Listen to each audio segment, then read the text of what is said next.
Hello again, everyone. It's Mike Yao with Savage Kingdoms role-playing game and Fire in the Head Productions. Just doing another video now that we're all trapped at home and self-quarantine, etc. But it does give us time to do cool little things like video projects, and for me, practicing my music and going over some script work and that kind of stuff, and also getting to design Savage Kingdoms third edition, even though it's 99.5% done. There's a couple little tweaks I'm going to do to the rules, final edits, that normal stuff. And then I'm working on another project, Savage East, and first time I've kind of announced this, a possible Wild West RPG called the Mythic West, and it's kind of alternate history. So it's mostly quasi-historical, but Wild West theme, but there's also some mystical elements. So think of Deadlands, the role-playing game, or the Wild Wild West show from the late 60s, early 70s, that kind of cool stuff. So yeah, enough about that. This video actually is about the gods and cosmology of the Savage Kingdom setting. So I wanted to cover this. When I did the magical arts video, I touched on it a little bit, but not much because was really the theme. But this is cosmology, meaning the cosmos, the overall existences of the setting, the planet, and places beyond, that sort of thing. So, as usual, as I usually preface these videos, remember that Savage Kingdoms is a Dark Ages setting. It's very sword and sorcery based. With that in mind, it's high mysticism and in some ways very kind of low to medium quantifiable magic in the game sense of the term that a lot of people throw around. So what I'm getting at is that in sword and sorcery role playing, in sword and sorcery subgenre, the gods often are very much in the background and not particularly real. That is possibly the case in Savage Kingdoms, which I'll get to a little bit more in a moment. But I want to preface it by saying, so the big hallmark, as you know, in my opinion, and probably the opinion of many others, is Robert E. Howard has set kind of the bar and the hallmark for sword and sorcery, particularly with his Conan stories, and even with his earlier writing, the character of Kull, which of course really later became Conan, set in the Hyborian Age instead of back in the Age of Atlantis.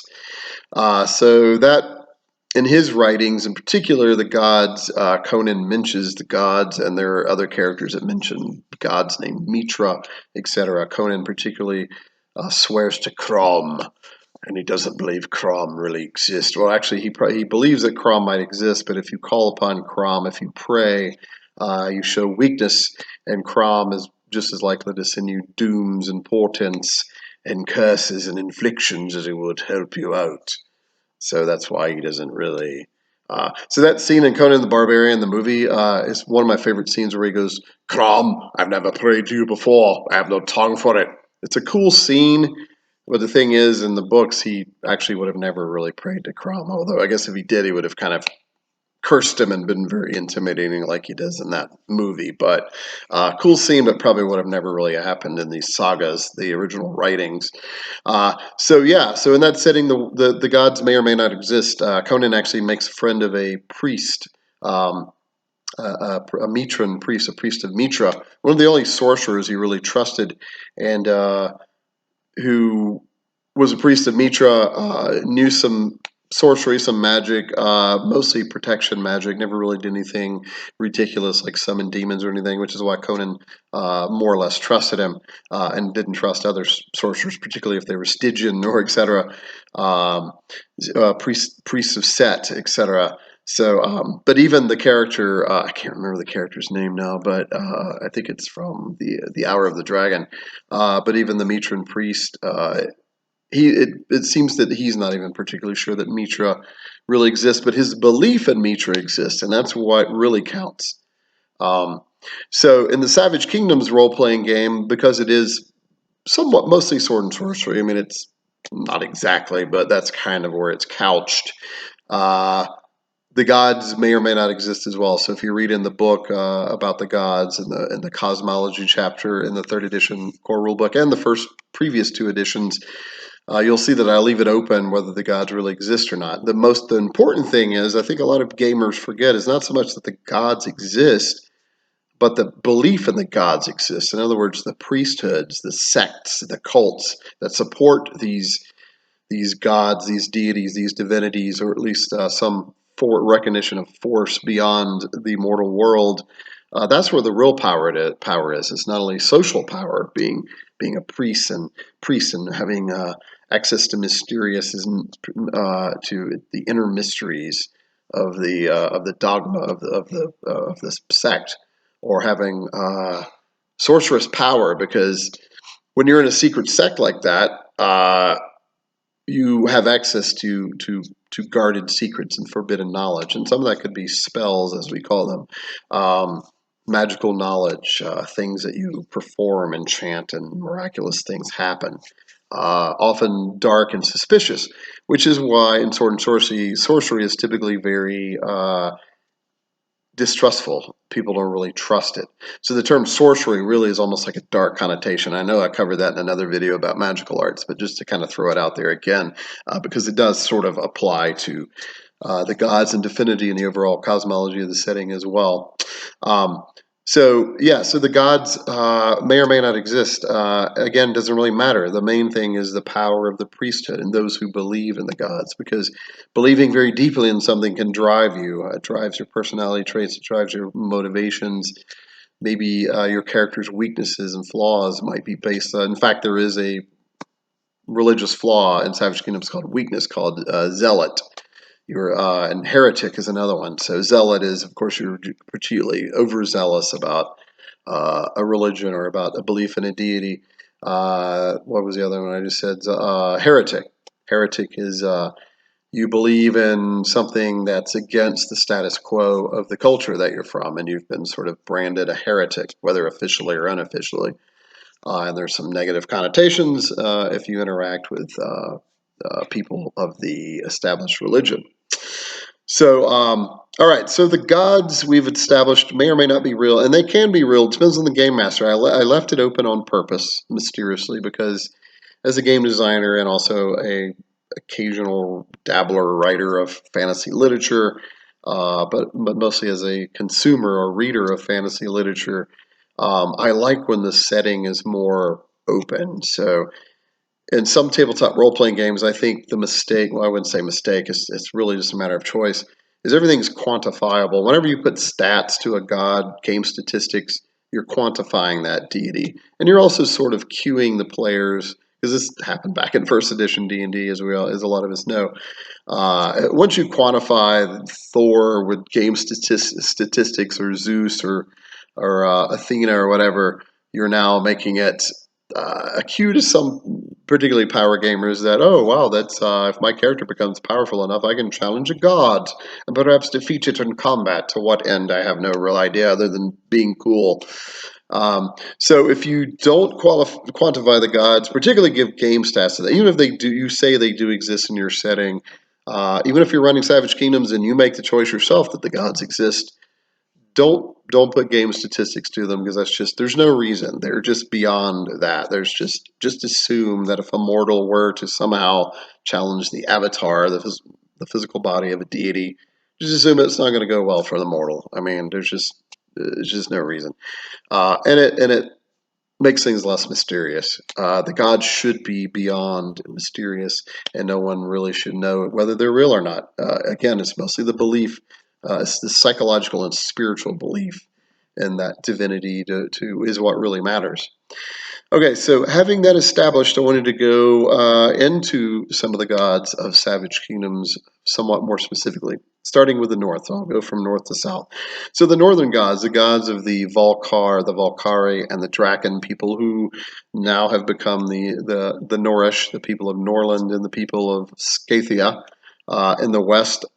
Some of the people of Volnarok, the Volnar people of Volnarok are descendants of the Draken people. But keeping to the west, because that's what's in the core rulebook, the gods of the Norish and Scythian people, and to some degree the Malovian people, because they are technically northerners as well. You have Fragner. Fragner is, some people pronounce it Fragnir, but it's really supposed to be Fragner.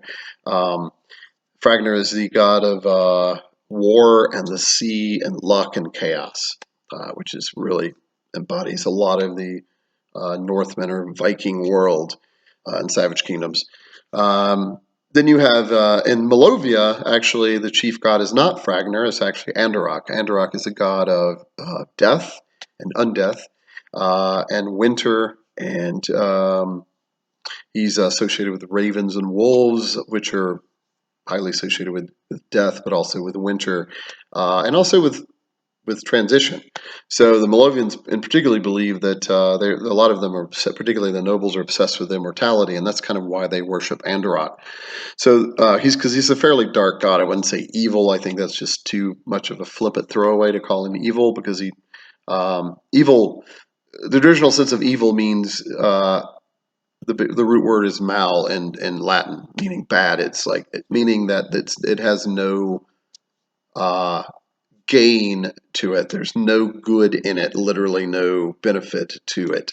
So Andorok would have some benefit to people who want to either appease him to avoid his gaze or his dooms or portents he might send your way, just like Crom from the Sumerians. Or another reason people will worship Androck is to uncover the secrets of death and therefore undeath. So that's why a lot of Melovian nobles are obsessed with immortality, and the cheap way to immortality is vampirism. So that's why vampires are featured very deeply into Melovia, which is kind of mirrors Romanian culture in our real world, or Transylvanian culture, etc. So that's why Andorok is sort of the chief god there. So another northern god that would be probably the next most popular would be Signa. Signa is a goddess of spring and growth and dawn and the sun, and sort of in a minor way, fire and light, because it's associated with the sun. So her priestesses are only female. They start off being called hearth maidens. Eventually they can work up to sun maiden rank, and eventually Volga or High Volga, which just means priestess, and eventually even crone, which is like an old woman, very wise. She usually be well beyond her 60s or 70s in age. So in this case, crone is actually sort of a beneficial term. It's really not it's thank you very much. I'm very wise. I'm a crone. Excellent. I don't have to worry about my looks. I don't care. It's all about wisdom and knowledge. So another deity popular in the north would be Ural. Ural is a god of craft and smiths, particularly blacksmiths, blacksmithing, metalworking. Ural is spelled Jorl, as we would render it into real world English, but it's actually Ural. It's the Scandinavian J, so it's a yeah sound. So Ural, god of craft. This is not particularly original because you can see it in Greek mythology and to some degree Norse, but Ural supposedly stole the secret of fire from the other gods, or from the Duergar, or from the frost giants or fire giants, depending on which version of the tales you hear, and gave it to mankind, particularly his priests, the smiths. So blacksmithing in the north is it's almost a spiritual thing. Like this is where the whole thing about Freemasons and stuff came from. So when you were really good at a craft, it was almost like a magical thing, like because only a few people knew how to do it. So smiths, particularly those who really believe in Ural, and particularly his priests, because his priests are often blacksmiths themselves. So whenever they're forging something, it's very often in secret. Maybe there's an apprentice who probably is an acolyte of the god of Ural anyway, and it's almost considered a magical process, particularly to outsiders. So another deity would be Vrodin. Vrodin is the northern god of justice, law, and vengeance. He's also associated with runes, runecraft. Arguably, he was the inventor of the runic language. I say arguably because some people believe that Fragner invented it. But runes, those who know how to write in runes are considered have almost magical knowledge, because not everybody reads and writes in that culture. So that's why runes are heavily associated with magic, and that's why things like rune magic exist in Savage Kingdoms as a mystical talent. So Vrodin is not male or female. Some regarding as a god, some regard her as a goddess. Others it doesn't really matter. It's either interchangeably male or female, or it's neither or both. doesn't really matter. Wherein, again, is a god of justice and vengeance. So if justice is not found, a lot of his believers, particularly his priest, will go on a sort of vengeance quest, and often they'll mark themselves with the rune of Wherein, which is sort of like two crossed T's, actually, two crossed hammers, actually, is kind of what it looks like. That's one of the, he's somewhat lesser deity. And there's a bunch of other nameless deities in the north that haven't been quantified with names. So local tribes or clans of people might have names for minor spirits, river spirits, mountain spirits, sky spirits. But those are kind of the main 4 or 5, I believe. So now moving to the Western deities, or really more specifically Northwestern deities. So these are deities of the Gerenuk people. The Gerenuk people are based on the real-life Celts, the Celtic people. Garen actually means green. Gerenuk means of the green people. They're called that because a lot of them, they're from the Green Isles of the Northwest, also known as the Emerald Islands. Also, they were associated with the Fae, with the fairy people, and green is a color highly associated with the Otherworld and the fair folk, the fairies. So that's kind of 2 reasons they're called the Garens or green people. They're not actually green; they're just light-skinned people, typically with red hair and often with green eyes. So I guess there's that. So their main deities are Briannon. Briannon is the goddess of light, of spring, and also similar to Cygna in the north, but a little different. Also associated with the arts and the greater moon as well. She's sort of a goddess of home and hearth, healing, etc. The next most potent or at least popular deity would probably be Cormac. Cormac is a very masculine sort of deity. He's a god of beasts and hunting, masculine strength, and to some degree combat and warfare. Sometimes he's thought to be an antlered humanoid in his human form, sort of a bestial deity. That's Cormac. So next you probably have Luella Ravendark, or just Luella. But Luella sort of have as a nickname or sort of a last name, a kenning or a moniker or epithet known as Ravendark, because she is the night goddess. She is a goddess of darkness, but again, as in like Androck, not necessarily evil, probably even sort of less evil than Androck, because she does represent dark things, but just like night and day are all part of the cycle in their beliefs, so it's a necessary, I guess, quote, evil, unquote. So goddess of darkness and night, and transition, and therefore sort of death, and to some degree, I guess, life. She does have a special spin-off of priest or sort of enchantresses known from the Circle of the Raven. They're very mysterious. They sort of hold Luella Ravendark as kind of the patron deity of them. They practice often death magic, shadow magic. Again, not necessarily evil, but they are sort of on the darker side of nature. Next, you probably have Bronfinnan. Bronfinnan is a fairly minor god of inspiration and creativity. So therefore, he's often a god of bards, and other people that are lore masters or very good at inspiring inspiration, coming up with things, inventors, I guess. So that's Bronfinnan. He's also a minor god of travel, because often bards, particularly those from the Order of the Emerald Harp or the Emerald Harpers, they're very wide traveled. They like to spread their stories to people, and they also like to gather lore as they travel. So that's why he's kind of associated with travelers, and to some degree like horses, because they're associated with horses. So that's why one of his symbols is a green or greenish blue horseshoe. Actually, it's one of his holy symbols. Next, probably last, we have of the known sort of named gods of the Northwest would be Galrith. Galrith is highly associated with the sea, and also luck, fate, and death, and transcendence, because a lot of sailors get lost at sea. The Gerenuk people are sort of they're sea folk, but they're also kind of not, and they sort of respect it and almost fear it. So when you go down into Galrith's depths, which is kind of my term for what's it? Davy Jones' locker. Gelrith's depths is sort of a description of falling deep into the sea and drowning.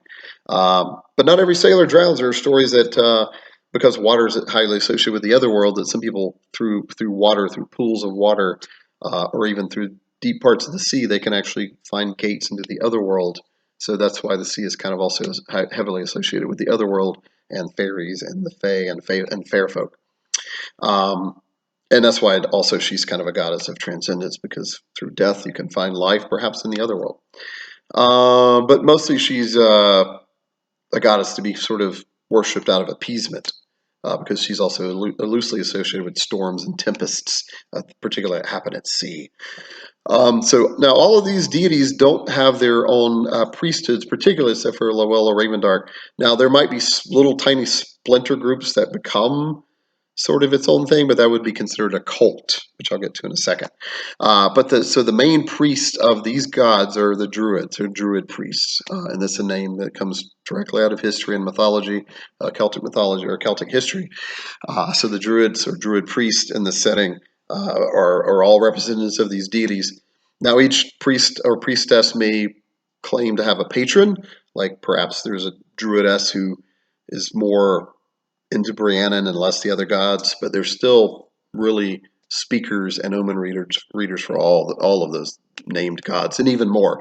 There are dozens and perhaps hundreds of other lesser deities, lesser spirits, nature spirits, fae spirits that are either unnamed or just named by only a couple of clans know their names or something. So they're really, really minor. So those are kind of the five main ones. I mentioned cults. So a cult is, while I'm on the subject, this is kind of out of order, but I don't want to forget it. So a cult is, in the very traditional sense of the word, meaning a fragmented group. So a subsect of an established religion. Nowadays, we tend to think of cult more as like these weird, like some charismatic guy that worships a toaster and they go off into the desert and look at UFOs or something weird like that. And it usually almost always turns bad into some weird sexual cult or some weird drug cult or something like that. So in more ancient times, the original term for cult was, like I said, it was a fragmented thing. So, I mean, Christianity had a lot of them too, which eventually became established denominations. But originally they were considered cults, or most likely considered cults. So, such as it is in Savage Kingdom. So, if you start a cult, if you believe, say, you have a, actually, here's a good example. Andorok has, his main priesthood is sort of known as the Order of the Frozen Skull. But that's just kind of what they're called now. They're really just sort of known as the priest of Andorok. But the reason they have a name now is because there was a cult that started about 150 years ago, I believe, and it called itself or actually maybe just 100 years ago, the Order of the Raven Wolf. And so in this cult to Andorok, male and female priests were allowed, whereas in the original sect of Andorok, it was just male priests, known as the Death Masters or Death Lords. So in this new one, females are allowed as well, the cult of the Raven Wolf. But now it's become an accepted religion, so it's really just another sect. There's still a lot of jealousy and even like open conflict with the original order, but it's getting to be like they almost kind of respect the other sect now, so it's not really a cult anymore. So that, just to give you an example, a Savage Kingdoms example. So yeah, that's what cults are. So there is a talent called cultist in the mystical talents of Savage Kingdoms, and it spells it out in the book pretty well. But just to let you guys know, video-wise, that's what it means in Savage Kingdoms context. Okay, so deities of the sort of the central part of the western continent of Astagonia would be the Laurenthian Empire. So they share some deities with the Pridonian gods, which I'll get to in just a moment. So their main deities are Argathon or Agathon, who is a god of conquest, fire, competition, and blood, and to some degree warfare and competition. So that covers a lot of Laurenthian aspects of life, and that's why he's kind of a major deity, perhaps the major deity in certain areas, particularly for soldiers. And his priest, the priests of Agathon, are pretty powerful. They're usually sort of warrior priests. They train in athletics and fighting as well. They're good with fire magic typically, and some other forms of magic too. I think even death and earth they can delve into, but fire is kind of their main thing. The next most important deity, perhaps tied with Agathon actually, is Titherius. Titherius is a god of commerce and wealth and gold. He's actually known as the golden god at times. Agathon is sometimes called the red god or the blood god.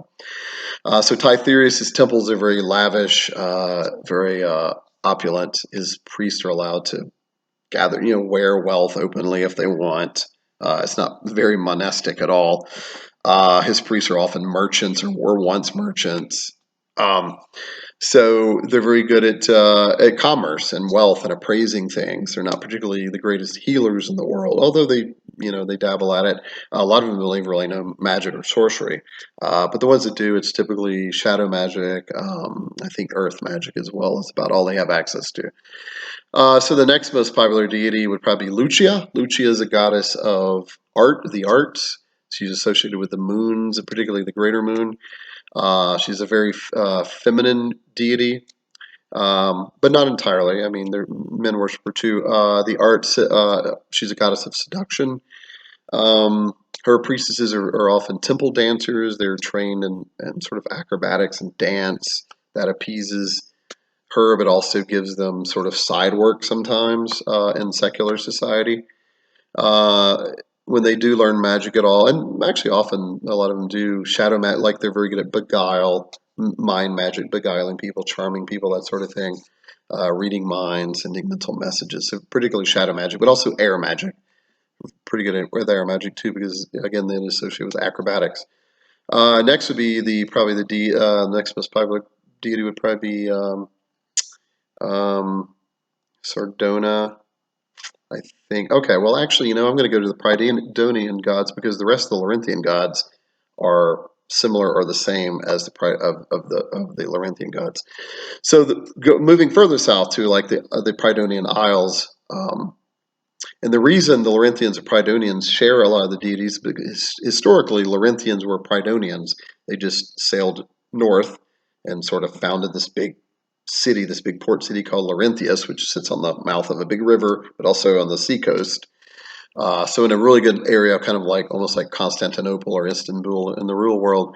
So from there, they kind of forged out, started founding some other cities, and eventually it became this great empire. And they had to divide into provinces to manage it because it was so big, kind of like the Roman Empire, not quite as big, but and they had to conquer. There were some human tribes that lived there called the Esmondi, the Goldari, the Latigoni, and the Eridorni in particular.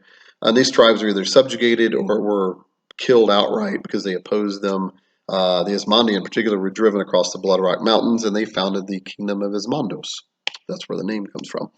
The Eridorni actually were pushed north, and when the Brithians went east to conquer what is now Eridorn, they named the kingdom after the predominant tribe that was there, the Eridorni. So a little history lesson there. That's where the title Eridorn comes from. So back to the gods. So the Pridonian deities, you have Pridonus. Pridonus is the chief god. He's the god of the sea, because that's what matters most to the Pridonians. They're very maritime culture. He's a god of the sea, of water, of life giving, of life, and also of death in a minor sense. So he's by far the chief god of the Pridonians, pretty much in all the city states, except for a few I'll get to in a second. So next would be, and his priests wield a lot of social power and typically magical power as well, particularly in water magic. The next most popular deity down south would be probably Romega or Orpheus. I'll just go with Romega. Romega is a goddess, very mysterious. She's a goddess of mystery, dreams, and magic. So her priestesses are all female. They all go about in public masked, usually heavily robed. They often wear gloves covering all their skin to present an aura of mystery. That's what they're all about is being mysterious. So not only do they practice mystery, they keep a lot of secrets to themselves. They're forbidden to share a lot of secrets, particularly magical knowledge, with the general public. But they like to have this aura of physical mystery as well, so that people don't quite know what they look like, don't even know maybe what their skin tone is or what their eye color is or whatever. They practice a lot of their. I think they have access to 6 out of 7 of the magical disciplines. everything but life, I think. And there's still a way for some of them to even do that. It's not forbidden. It's just not really offered. Particularly shadow magic. I think water and air as well, and earth. So the next most, and their temples are almost always hidden. They're really hard to find. Again, mystery. So the next most probably important deity would be Orpheus. Orpheus is a god of knowledge and prophecy. His symbol is often a lion with a scroll between its paws, as if it's guarding. It represents a guardian beast or creature guarding knowledge or guarding prophecy, like an unbroken scroll or seal. So standing for knowledge, but also prophecy. His priests, as might be imagined, are very scholarly, very smart. Usually, they know lots of languages. Often, they are very good at lore. They're lore masters, librarians, as you might imagine. They dress very simple, usually just sort of brown robes. All right. So next would probably be Tories. Tories is a sun god, but also the bull god. He is either seen as the actual red sun, or most people believe that the red sun is a flaming chariot, and the Tories, this great mighty bull, pulls the chariot across the sky, and that's what is the day and night. And it's all order. So that's why Tories is also associated with order and time and law. So his priests are very into organization. They often have the time sense talent, which that means they have a really good sense of time, of day, and also in night. They're very orderly, and they approach their lifestyle in that way. They do have access to fire magic usually, because he is the god of the sun also.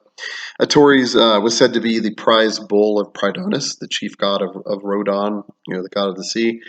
And this bull became so smart and so mighty that he basically became ascended to godhood himself. So that's Tories, the bull and sun god, and god of time and order and law. So next we probably have Nopales. Nopales is a god of a bit of a god of trickery, a god of night, god of nighttime, and those who operate in the night, such as gamblers and harlots and stuff like that. Thieves is definitely a god of thieves. So his priests are either ex-thieves, some are still practicing thieves probably, maybe even ex-assassins, those who are skilled in subterfuge and operate at night, or they're retired from all of that, but they still are sort of connected to it. His temples also are kind of hard to find, sort of like Remagan's, but probably not quite as difficult. Or their fronts, like there might be a tavern as a front, but in the back is actually a temple of Nopales, or a ruined area, something like that, a ruined temple that actually looks to be ruined, but it's actually not. That's Nopales. Let's see. I think that's. I feel like I'm skipping the deity of the south. Sardona. Sardona is a goddess of agriculture, a very rural goddess. She's worshipped mostly on the island of Sardonia, which is named after her. And it's a very plain, very agricultural. A lot of the food from that region, about a quarter of it all comes from this one island, Sardonia. But also in the rural parts of Laurentian Empire, particularly in the southern provinces, she's kind of revered as well. So she's a goddess of agriculture and harvest. So her priestesses are very similar to that. So they're very rural. They're very good at gardening and herbalism. They might practice earth magic, even life magic. So they're pretty good healers as well. Really good with animals. That's it. I think that's that's covered all sort of the main deities, all the named ones. There's a couple of little minor gods too, like Venetio, god of wine, is very minor, in Laurentian Empire and parts of the Pridonian Islands as well, in the Pridonian Republic. But that's pretty much it. So really quickly, in closing, the overall cosmology of the Savage Kingdom setting, because this all ties together with the gods, is that you have, so picture the Earth world. This is the Earth world, also known as the mortal sphere. The Earth world, this is the sphere, the prime sphere we all know about, the sphere of flesh and material things. This is the other world. So at times, the other world and the our world, that's a terrible visual, but you can probably see, they come together. Often in solstices and equinoxes, or at certain holy days, maybe during new moons, maybe when both moons are full and they cross, which is known as the mating of the moons in many cultures and savage kingdoms, happens once every 7 years. Magic becomes more powerful in that moment as well. So the belief that there is an other world and the earth world. So some believe way back in the time of creation in the age of the gods, 13,000 more years ago, sort of two worlds were created at once, kind of splintered off, and occasionally they come together. Now, these are not physical worlds in the sense of planets. In fact, most people don't know what a planet is in this setting. So, except for maybe some really keen scholars. Um, so, think of it as a different dimension. So, the other world is divided into three sectors or three regions. The main one is the shadow world. That's also known kind of as the fairy realm. It's a realm of shadow.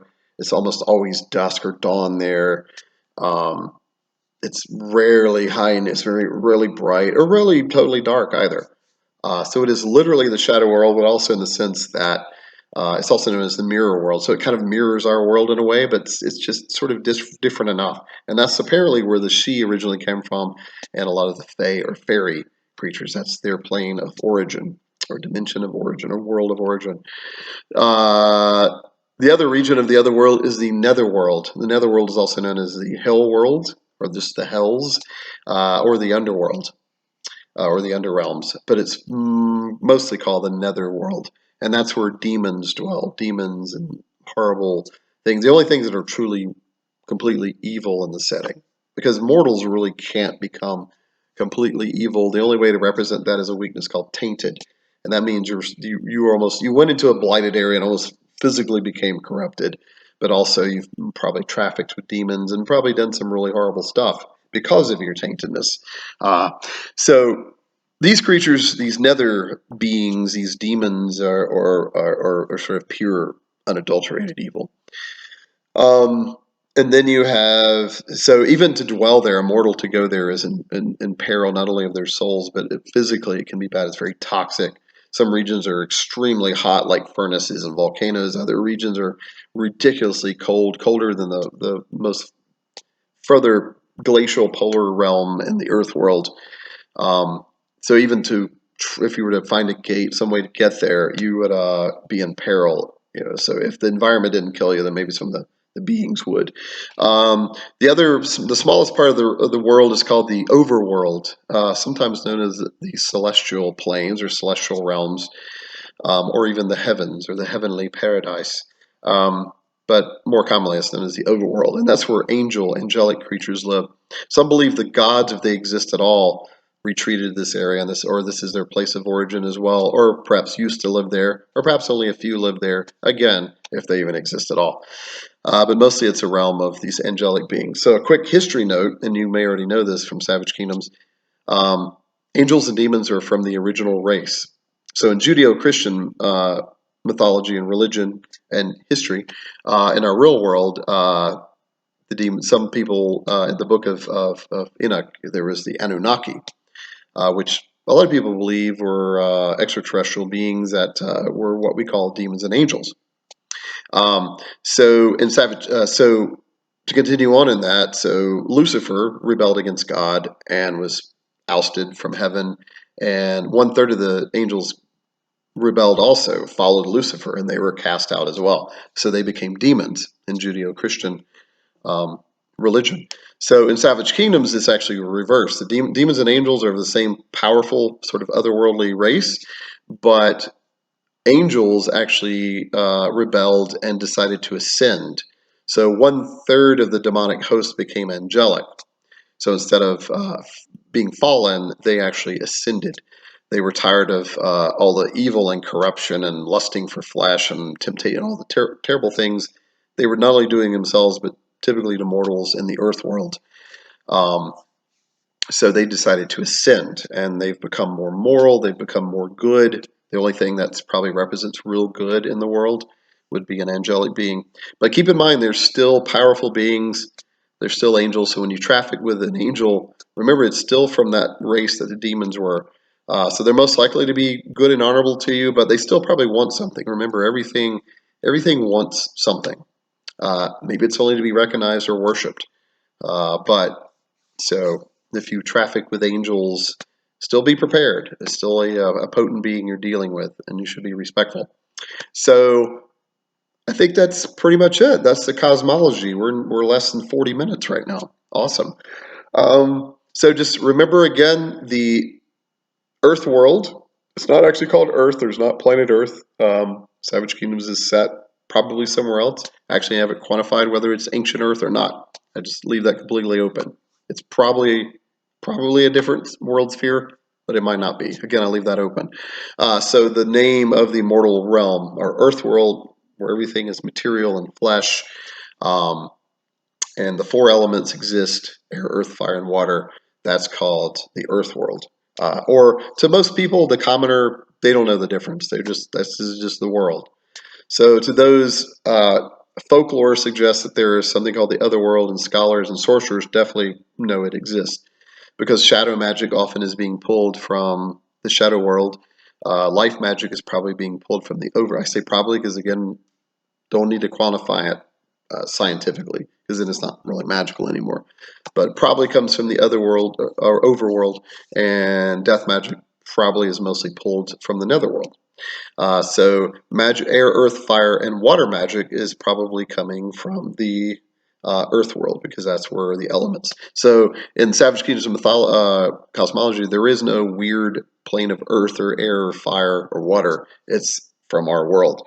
So if you are you encounter an elemental creature or you summon an elemental, um, know that that being is just and it describes, if you read up on elementals in the setting in the book, you'll see just those creatures are just temporarily empowered. They're spirits that are like it's fire that's temporarily empowered by a spirit. If it's an elder elemental, it may last for a while. In fact, it might even continue to exist forever. But mostly lesser and greater elementals only exist for a few moments, like several minutes, and then the fire returns to the brazier that it was in, or the campfire that it was in. Or if it was water, it returns to the lake or river or sea that it once was. If it was earth, it just returns to the wood or soil that it once was, or rock or mud. If it was air, it just returns to the breathable air that's more or less invisible around us. Uh, so just know so just as a side note, that's how elementals are created. They actually are from the earth world and not some weird realm beyond. All right, I think that's going to do it. Hopefully that's puts it all in a nutshell, how the cosmology and therefore the gods of the Savage Kingdoms setting all work together to be one cool, hopefully, cosmology. So thanks for hanging with at around 42 minutes. This video is pretty long because, hey, I got plenty of time on my hands, and hopefully you got plenty of more extra time on your hands to watch these things. So hopefully you stayed with me the whole time. If not, that's cool, whatever. Hopefully you enjoyed, and I will talk to you guys again soon. Bye.